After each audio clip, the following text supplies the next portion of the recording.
Yeshua kwenye nafasi uliotolewa. Nafasi ya ndoa ukatolewa, nafasi ya biashara ukatolewa, nafasi ya huduma ukatolewa. Nafasi ziko nyingi, na shetani akikutoa kwenye nafasi yako, maisha yako ya rohoni hayawezi kuwa na mabadiliko. Chochote kile kinachoendelea kwenye maisha yako hakitaweza kuwa na mabadiliko ikiwa adui amekuondoa kwenye nafasi yako. Sema tena amen. Kanisa sema amina. Amen. Kurejeshwa kwenye nafasi. Kwa hiyo inawezekana uko mahali hapa umeondolewa kwenye nafasi kwenye ulimwengu wa roho. Adui amekuondoa kwenye nafasi yako. Hauonekani kwenye biashara kwa sababu umeondolewa kwenye hiyo nafasi. Hauonekani kwenye eneo la uchumi kwa sababu shetani amekuondoa kwenye hiyo nafasi. Lakini Mungu ameniambia nenda ukawarejeshe watoto wangu kwenye nafasi zao.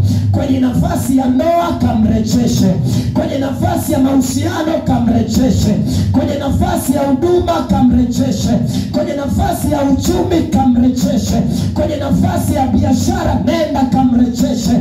Kuna baadhi ya watu ni wafanya biashara wakubwa sana, lakini leo wamekuwa wafanya biashara wa kawaida kwa sababu shetani amewaondoa kwenye nafasi zao. Sema amina. Kitakacho kutambulisha we ni nani na unafanya nini ni nafasi ambayo Mungu amekuweka. Sema tena amen. Ndio maana nikakutuma kiti ambacho hakijatumika ili wewe wa kwanza kukikalia, ili wewe nikurejeshe kwenye nafasi ambayo adui alikuwa amekuondoa kwenye maisha yako. Sema tena amen. Sema nafasi iliyoibiwa kwenye eneo la uchumi, kwenye eneo la biashara, kwenye eneo la huduma, kwenye eneo la maisha.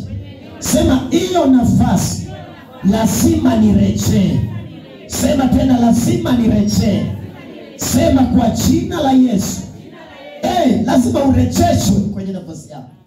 Adui amekuondoa, lakini mimi kwenye ulimwengu wa roho leo Mungu ameniambia nenda kawarejeshe watoto wangu kwenye nafasi zao ili waweze kufanikiwa. Hauwezi ukafanya mambo makubwa kwenye maisha yako ikiwa umeondolewa kwenye nafasi ambayo Mungu alikuweka. Sema tena amen.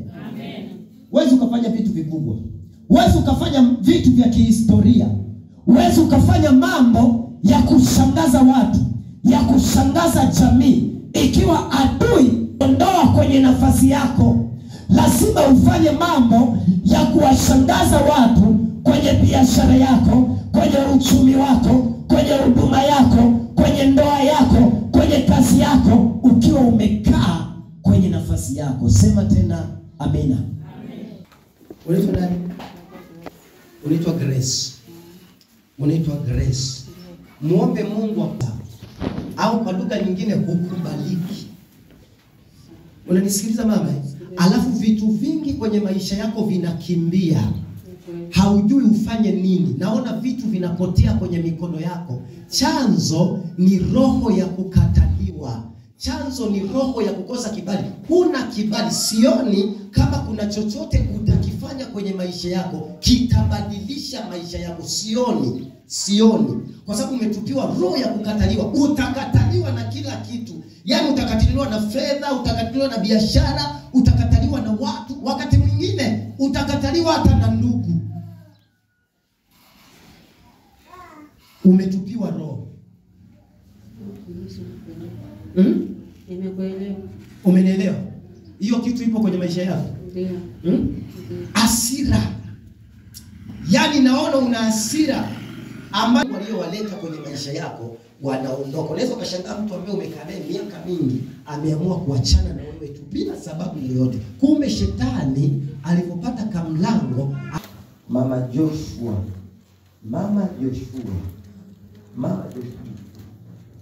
Samahani nataka niseme jambo. Uko unao? Mmoja. Ya. Sasa mimi nasikia ndani yangu Yaani mimi nasikia ndani yangu, unaona huu upande wangu mimi niliougusa mama wa kushoto huu una maumivu. Nasikia ndani yangu upande una maumivu, lakini ninaona kitu kama uvimbe. Huu upande wangu nausikia maumivu, naona kitu kinajitengeneza kama uvimbe. Naona kitu kinajitengeneza kama uvimbe.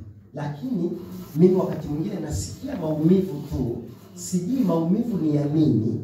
Na wakati mwingine naweza nikaona labda ni maumivu tu, labda labda nimelala vibaya, au labda kuna mahali nimejigonga, lakini huwa napata maumivu kwenye upande, lakini sijui ni maumivu ya nini. Lakini ndani ninaona kitu kama kauvimbe, yaani kama kauvimbe, yaani ndani mimi naona kama kauvimbe.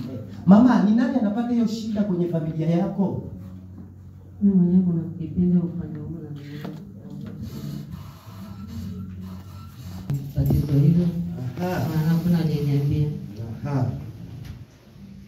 Wewe unafanya biashara gani lakini? Nauza nguo na matunda. Nguo na matunda? Ndio. Unamjua mtu anaitwa Mama Hawa?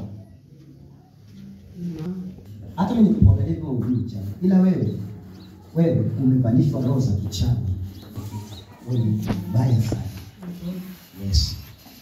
Na hata watu wanaoenda kwenye maombi ambao wanaenda kwa mazoea hawezi wakakujua. Ambao wanaenda kwa mazoea hawezi wakakujua. Ambao wanaenda kwa mazoea hawezi wakakujua. Lakini ambao wanaomba vile kwa roho, katika roho, Mungu mwenyewe anawaambiaga huyu mama anashinda. Ila watu wanakuita mchawi ndio. Na mimi nasikia watu wanasema wewe ni mtu mbaya sana. Ila umevalishwa roho za kichawi kabisa. Yaani kabisa. Na hizo ndizo zinafanya wewe usiendelee. Hutaendelea. Sababu wamekuvalisha roho za kichawi. Kwa mtu anayekutazama hivi anaona huyu mama ni mshirikina huyu. Hata wakati mwingine unaweza ukanunua mzigo mzuri kabisa, lakini ukachukua muda mrefu kutoka, kwa sababu hizo roho za kichawi ambazo umevalishwa ni ili usisonge mbele, ni ili usifanikiwe, ili maisha yako yasibadilike, yani yaharibike tu. Kurejeshwa kwenye nafasi niliyotolewa.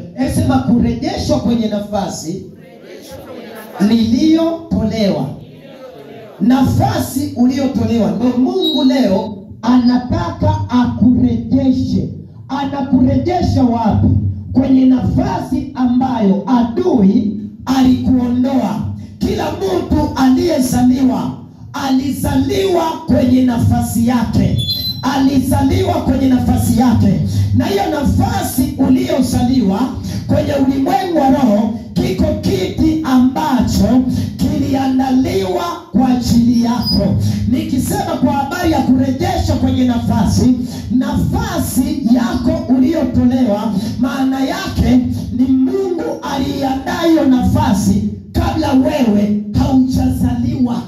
Mungu ameandaa nafasi yako kabla hujazaliwa. Mungu anamwambia Yeremia, kabla sijakuumba katika tumbo mimi Mungu nalikujua, na kabla hujatoka tumboni nalikutakasa, nimekuweka. Inamaanisha kuna nafasi iliandaliwa kwa ajili ya Yeremia, na nafasi yoyote inayoandaliwa kwa ajili ya maisha yako ni lazima kuwe na kitu kinachokutambulisha kwenye ile nafasi ambayo Mungu aliandaa kwa ajili ya maisha yako.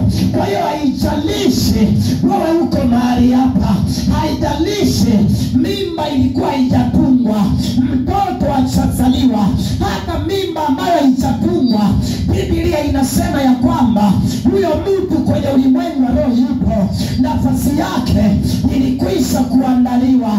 Kwa hiyo shetani anachokifanya, unapozaliwa inawezekana ukazaliwa vizuri kabisa, na nafasi yako ni mfanya biashara, utakuwa waziri mkuu, utakuwa mbunge, utakuwa mtu fulani, na nafasi yoyote ambayo Mungu amekuweka ni lazima kuwe na kitu. unapozaliwa vile mtu anazaliwa na nafasi yake, na ile nafasi kuna kiti ambacho kipo kwenye ulimwengu wa roho kwa ajili ya kukutambulisha wewe ni mfanya biashara mkubwa. Hiyo ndo nafasi yako. Wewe utakuwa mhubiri, hiyo ndo nafasi yako. Wewe utakuwa mbunge, hiyo ndo nafasi yako. Wewe utakuwa rais wa Jamhuri ya Muungano wa Tanzania. Hichi kitu ndicho kinakutambulisha kwenye ulimwengu wa roho, kinakutambulisha juu ya nafasi ambayo Mungu alikusudia wewe uwepo. Ndio maana Mungu anamwambia Yeremia, kabla sijakuumba mimi nalikujua. Mimi nalikujua. Sikiliza nikwambie, Mungu alikwisha kukujua kabla mimba yako haijatungwa.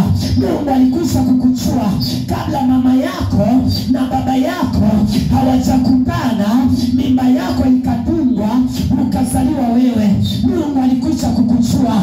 Alijua nafasi yako utakapokuja hapa duniani. Alijua huyu ni mhubiri wa Injili, alijua huyu ni mwimbaji, huyu ni mfanyabiashara na atakuwa mfanyabiashara mkubwa. Mungu alijua huyu atakuwa mbunge. Mungu alijua atakuwa waziri, atakuwa makamu wa rais. Shetani anajua huyu amezaliwa, nafasi yake atakuwa mfanyabiashara mkubwa na kiti chake cha biashara ndio hicho. Kwa hiyo unapozaliwa, iko kiti kwenye ulimwengu wa roho ambacho umekalishwa, ndiyo nafasi yako. Adui anachokifanya ili usitambulike, ili usifanikiwe, ili maisha yako yasibadilike, anakuondoa kwenye ile nafasi. Sema amen. Kwa hiyo watu wengi ni wafanyabiashara wakubwa, lakini hawako kwa hii nafasi. Wameshaondolewa. Anafanya biashara inasuasua kwa sababu vile vile hajakaa kwenye nafasi yake. Alishaondolewa kwenye ulimwengu wa roho. Alishaondolewa kwenye ulimwengu wa roho. Wewe ni mhubiri lakini ulishaondolewa. Wewe ni muombaji lakini ulishaondolewa. Wewe ni mwimbaji lakini ulishaondolewa kwenye ulimwengu wa roho. Adui amekuondoa kwenye nafasi yako. Kwa hiyo umekuwa ni mtu tu wa kawaida. Kitu kinawakilisha utawala. Sema mimi. Huwezi kutawala chochote hapa duniani kama huko na nini? Unafikiri kwa nini Rais Samia anatawala? Kiti. Hawezi kuwa mtawala. Alishaondolewa kwenye nini? Alishaondolewa kwenye nini? Kwenye kiti, kwenye nafasi. Kwa hiyo Kikwete hawezi kuwa mtawala tena. Maana yake alishaondolewa kwenye hichi kiti, alishaondolewa kwenye hii nafasi. Kwa hiyo akiongea, Mungu ameiandaa kwa ajili yangu. Sema tena amen. Rudia tena, kiti ni nafasi ambayo Mungu ameiandaa kwa ajili ya maisha yangu. Kiti ni utawala. Sema amina. Kuwa na biashara nzuri wewe. Huwezi kuwa na biashara nzuri, huwezi kufanikiwa, huwezi kuwa na uchumi mzuri. Nilisema juzi Jumanne, waliofanikiwa kwenye ulimwengu wa roho, waliofanikiwa kwenye ulimwengu wa roho, ama waliotoboa kwenye ulimwengu wa roho, walijua maana ya ulimwengu wa roho. Sema tena amen. Huwezi ukafanikiwa pasipo kujua ulimwengu wa roho ukoje. Huwezi ukamiliki pasipo kujua ulimwengu wa roho ukoje. Waliofanikiwa kwenye ulimwengu wa roho waliujua ulimwengu wa roho ukoje. Baraka za mtu zinaanzia kwenye ulimwengu wa roho. Umiliki wa mtu unaanzia kwenye ulimwengu wa roho. Utawala wa mtu unaanzia kwenye ulimwengu wa roho. Kwa maana Mungu anamwambia Yeremia, sijakuumba katika tumbo la mama yako, mimi Mungu nalikujua. Maana yake mimba haijatungwa. Wewe kwenye ulimwengu wa roho tayari upo. Tayari wewe ni mtawala. Tayari wewe utamiliki. Tayari wewe utafanikiwa. Maana yake huyo mtu hajazaliwa, lakini kwenye ulimwengu wa roho yupo tayari. Sema amina. Atamiliki tayari. Atafanikiwa tayari. Kwa hiyo inawezekana wewe uko mahali hapa, kiti chako ni kweli kipo, lakini ulishaondolewa kwenye hiyo nafasi zingine. Kiti chako Wewe umeshaondolewa. Ukiondolewa hapo huwezi kurudi. Ukiondolewa hapo huwezi kufanikiwa. Ndio maana kuna mtu anakuambia uchumi wangu sio mzuri. Na adui anaweza akakuondoa alafu akakaa mtu. Sio unanielewa? Uelewe. Adui akiwaondoa anawaweka, na adui anakuja sasa anakaa kwenye kile kitu. Mume hawezi kuleta zawadi tena. Sio kwamba wewe ni mwanamke mbaya. Wewe ni mwanamke mzuri sana. Ndio maana wewe uko kwenye ndoa. Sema tena amina. Wewe ni mtu wa maana sana. Ndio maana Mungu alikupa ndoa. Na wewe ambaye hujapata ndoa, sio kwamba wewe ni mwanamke mbaya. Wewe ni mtu wa maana sana. Lakini shetani amekuondoa kwenye nafasi yako. Wamekaa watu wengine. Na nimesema mtu akishakalia kiti chako, anaweza akafanya chochote anataka. Kwa sababu yeye ndio mwenye nguvu. Nisikilize nikwambie. Kaka.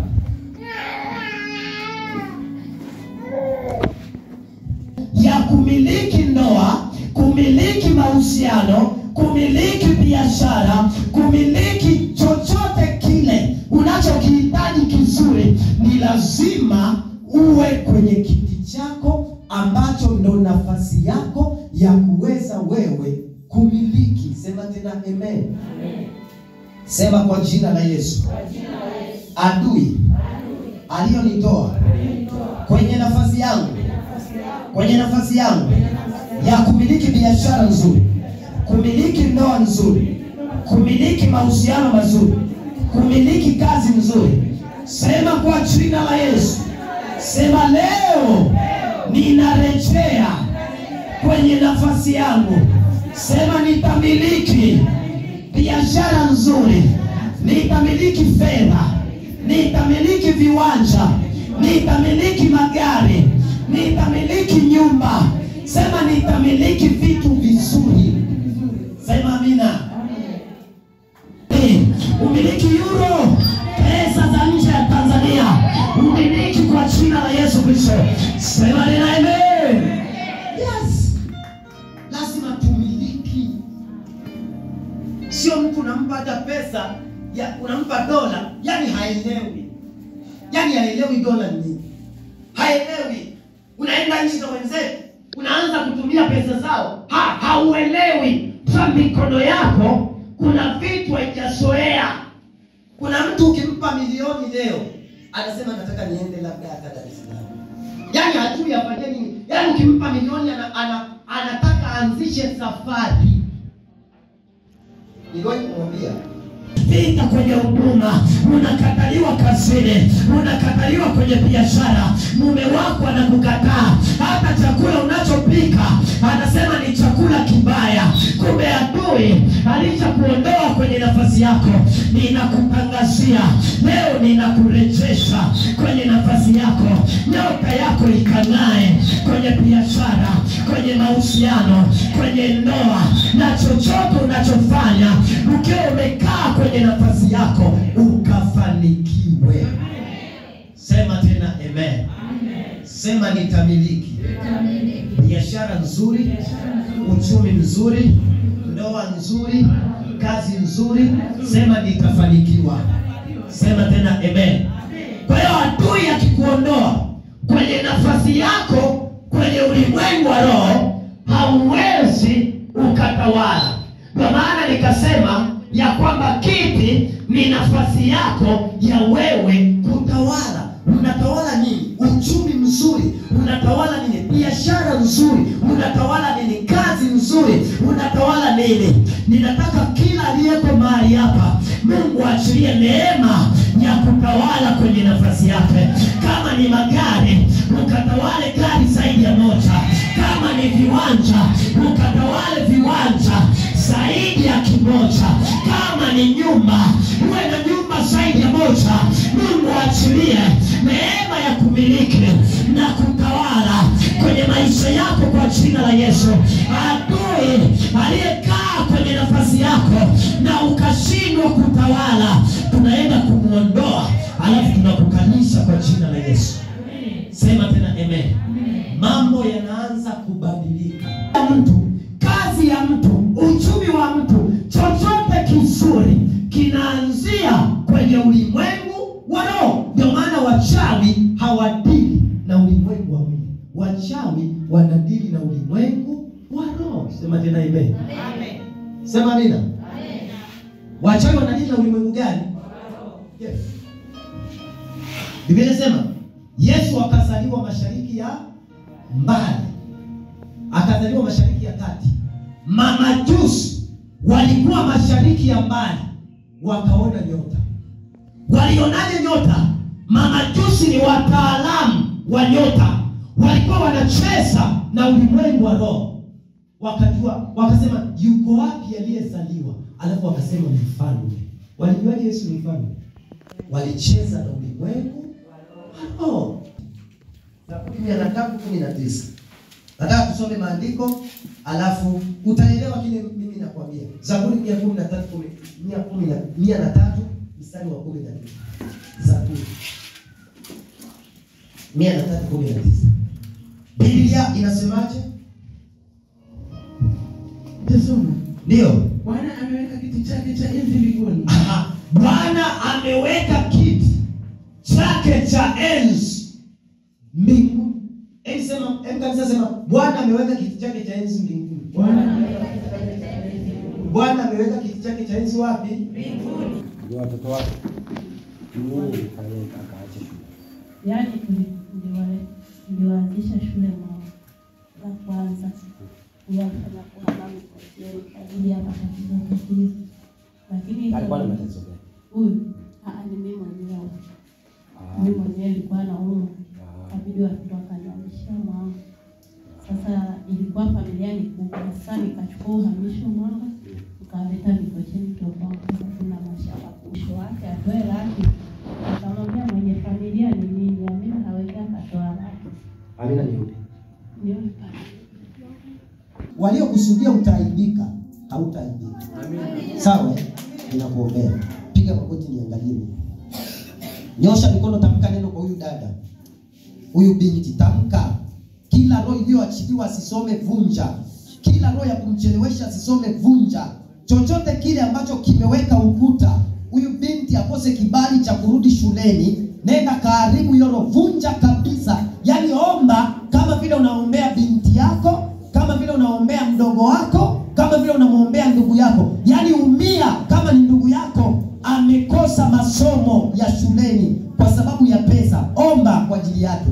Mungu ni zaidi ya chochote, na akiondoka hapa Mungu akatoe mlango wa kumrudisha shuleni na akasome, ndoto zake zitimie, afanikiwe, awasaidie na watu wengine. Tamka neno kwa ajili ya maisha yake.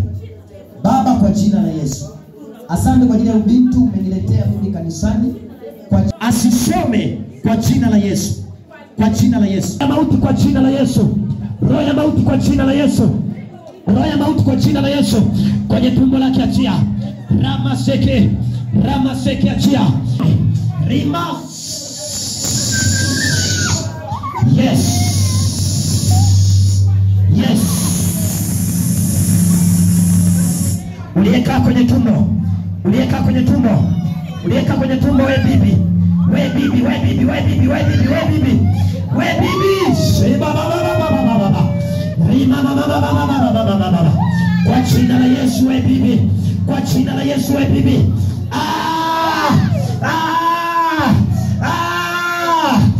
Yes. Piga kelele. Wewe ni nani?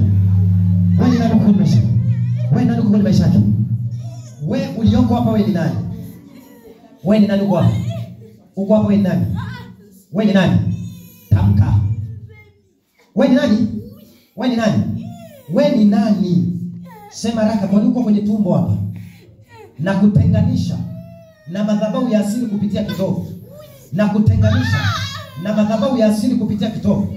Yes, kama kwenye familia kuna watu hawajasoma, ninakata huo mnyororo kupitia kitovu kwa jina la Yesu. Kwa jina la Yesu. Na kuua ndio. Na kuua ndio. Na kuua ndio. Mliokaa kwenye tumbo la uzazi, kwenye kiuno. Sharamase. sekete zimara baba baba zima mama mama mama zipa papa papa rapa seke kwa jina la Yesu. Tunazipiga. Sema kwa jina la Yesu. Sema kwa jina la Yesu. Sema kwa jina la Yesu. Hao watatu ni wababa. Na huyo hapo. Wanne. Watatu ni huyo. Baba yuko wapi? Mume wako. Ulikuwa una muda gani unataka kukimbia? Wako. Ni muda mrefu kidogo. Sasa yani mimi sikuoni nyumbani kwako. Hata sasa hivi ninapoongea na wewe hapa, mimi sikuoni nyumbani. Usipofanya maombi ama usiposimama, ndoa hii ambayo ni mpya, ndoa hii ambayo vile vile uko nayo sasa hivi, na umezaa na mume wako watoto wawili au wengine wawili wa sasa hivi, mwanaume uko naye sasa hivi, ninaona hampo pamoja. Yaani naona hampo pamoja. Yaani kifupi sioni ndoa. Ila ninachokiona, nisikize kwa makini. Sioni ndoa, ila ninachokiona namuona mtu mwingine tena unakutana naye. Na huyu mtu mwingine atakuoa tena na utazaa tena, alafu mtaachana tena, alafu utakutana na mtu mwingine tena. Yaani sioni kama utadumu na mwanaume mmoja. Kwa nini? Kwa sababu hizi roho Unataka umefunga?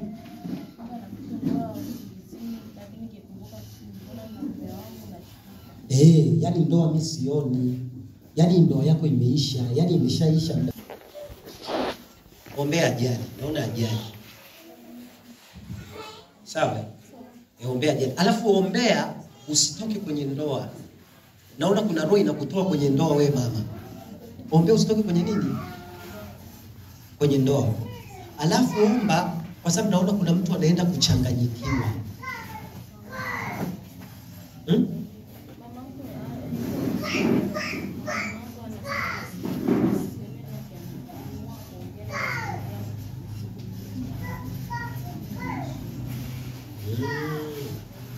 Anashinda kwenye kiuno. Mama unashinda kwenye kiuno. Kiuno hichi. Unameza dawa? ndani yake Yesu. Na sasa hivi unasikiaje?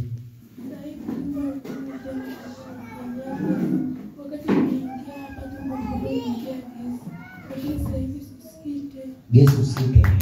Nafunga wewe kwa mbali. Kakuombea usome. Kwa huyu dada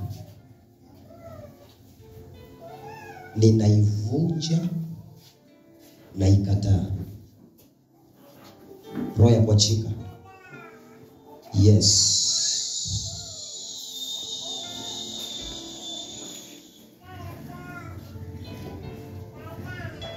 Toka.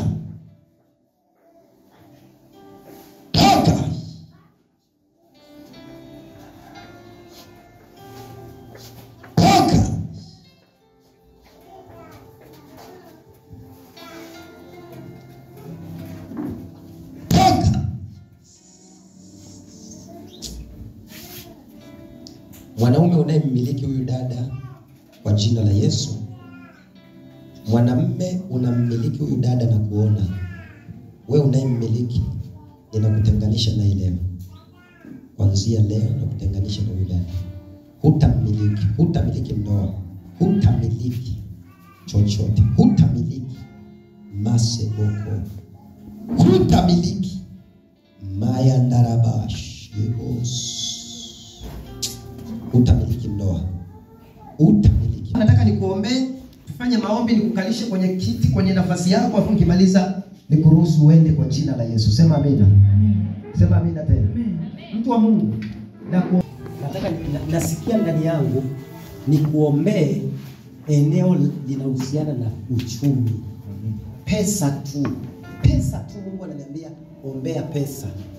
Ombea eneo la pesa. Nani ana shida ya kifua kwenye familia yako? Kuanzia wewe na familia. Mimi juzi nilikuwa nasikia maumivu kifuani. Maumivu kifuani ndani. Maana nikihubiri napata taarifa kifua sana kabisa. Nani ana shida ya kifua? Lakini nataka nikuombee mambo mawili. Nikuombee eneo la uchumi, alafu nikatae roho ya mauti kwenye maisha yako. Mikono yako Mungu ananionyesha inapoteza vitu. Inapoteza vitu. Yaani wewe hata kama ukilipwa pesa yako haufanyi vitu ambavyo umekusudia. Haiendi kwenye malengo yako. Unashangaa umepokea pesa lakini imeenda kwenye vitu vingine. Lakini ni kweli mimi naona mvutano kwenye ardhi. Lakini ardhi huu mvutano kwenye ardhi ulishaisha. Uliisha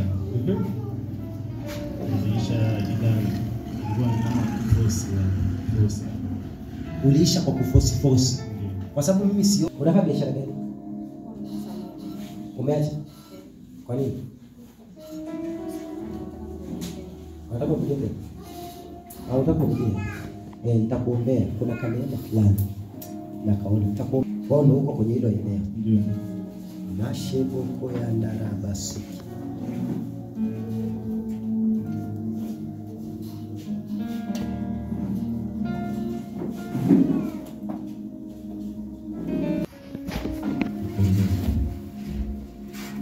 Leo lazima nikuombee kabisa.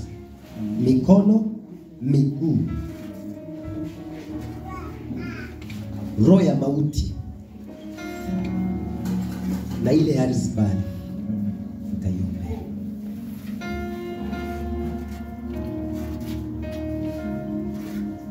Kila siku hawaniishi kwenye ndoto. Yes. Na siko nao karibu lakini nakuwa naoneshwa.